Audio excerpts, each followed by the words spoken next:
আসসালামু আলাইকুম। সংবাদে আপনাদের সবাইকে স্বাগতম জানাচ্ছি আমি রোজ। শুরুতেই সংবাদ শিরোনাম। ট্রাম্পের নির্দেশ উপেক্ষা করে গাজায় ইসরায়েলি হামলা, নিহত আরও ৪৬ জন। যুক্তরাষ্ট্রকে বন্দর নির্মাণে প্রস্তাব পাকিস্তানের। ট্রাম্পের গাজা পরিকল্পনা বিপজ্জনক, এটি ইসরায়েলের প্রকল্প, হিজবুল্লাহ প্রধান। এতক্ষণ শুনছেন সংবাদ শিরোনাম, এখন বিস্তারিত। ট্রাম্পের নির্দেশ উপেক্ষা করে গাজায় ইসরায়েলি হামলা, নিহত আরও ৪৬। ফিলিস্তিনের অবরুদ্ধ গাজা উপত্যকায় মার্কিন প্রেসিডেন্ট ডোনাল্ড ট্রাম্পের নির্দেশ উপেক্ষা করে ইসরায়েল ফের হামলা চালিয়েছে। এই হামলায় আরও ৪৬ ফিলিস্তিনি নিহত হয়েছেন। শনিবার ৪ অক্টোবর ভোর থেকে সন্ধে পর্যন্ত দখলদার বাহিনী এই হামলা চালায়। এর আগে শুক্রবার রাতে সশস্ত্র গোষ্ঠী হামাস যুদ্ধবিরতির প্রস্তাবে সম্মতি জানানোর পর যুক্তরাষ্ট্রের প্রেসিডেন্ট ডোনাল্ড ট্রাম্প গাজায় বোমাবর্ষণ বন্ধে ইসরায়েলকে নির্দেশ দেন। কিন্তু তার এই নির্দেশকে বৃদ্ধাঙ্গুলি দেখিয়ে শনিবার আরও ৪৬ জনকে হত্যা করেছে দখলদাররা। এর মধ্যে সর্বশেষ গাজা সিটির তুফা এলাকার একটি বাড়িতে হামলা চালিয়ে একসঙ্গে ১৭ জনকে হত্যা করেছে ইসরায়েলি বাহিনী। যারা নিহত হয়েছেন তাদের মধ্যে ৩ জন ত্রাণ প্রত্যাশী ছিলেন বলে জানিয়েছে সংবাদ মাধ্যম আল জাজিরা। অপরদিকে তুফার এক বাড়িতেই হামলা চালিয়ে যে ১৭ জনকে ইসরায়েলিরা হত্যা করেছে তাদের মধ্যে নারী ও শিশুও রয়েছে। এর মধ্যে সবচেয়ে কম বয়সী শিশুটির বয়স মাত্র ৮ মাস। শনিবার মন্ত্রণালয়ের সর্বশেষ পরিসংখ্যানে বলা হয়েছে ২০২৩ সালে ৭ অক্টোবর যুদ্ধ শুরুর পর থেকে এখন পর্যন্ত মোট প্রাণহানি দাঁড়িয়েছে ৬৭,০৭৪ জনে।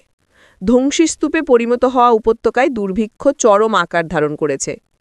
ইসরায়েলি সেনাবাহিনী বা আইডিএফ গত একদিনে তাদের হামলা বা অভিযানের বিষয়ে এখনও কোনো মন্তব্য করেননি। গাজার স্বাস্থ্য মন্ত্রণালয় আরও জানিয়েছে, খাদ্যাভাব ও পুষ্টিহীনতায় গত ২৪ ঘণ্টায় আরও ২ জনের মৃত্যু হয়েছে।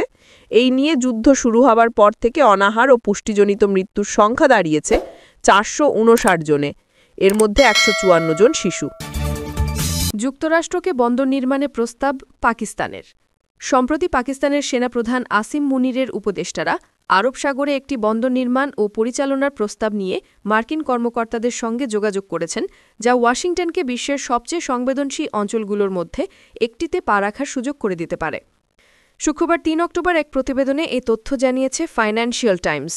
পরিকল্পনা অনুযায়ী মার্কিন বিনিয়োগকারীরা পাকিস্তানের গুরুত্বপূর্ণ খনিজ সম্পদে প্রবেশাধিকারের লক্ষ্যে বেলুচিস্তানের গোয়াদার জেলার পাশনি শহরে একটি টার্মিনাল নির্মাণ ও পরিচালনা করবে বলে প্রতিবেদনে উল্লেখ করা হয়েছে।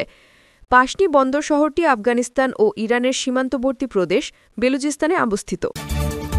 ট্রাম্পের গাজা পরিকল্পনা বিপজ্জনক, এটি ইসরায়েলের প্রকল্প, হিজবুল্লাহ প্রধান।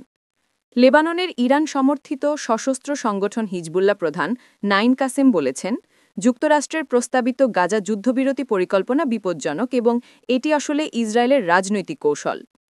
শনিবার ৪ অক্টোবর ২ হিজবুল্লাহ কমান্ডারের মৃত্যুবার্ষিকী উপলক্ষে আয়োজিত এক অনুষ্ঠানে দেওয়া ভাষণে কাসেম বলেন, ইসরায়েল সামরিকভাবে যা অর্জন করতে ব্যর্থ হয়েছে তার রাজনৈতিক সমঝোতার নামে হাসিল করার চেষ্টা করছে।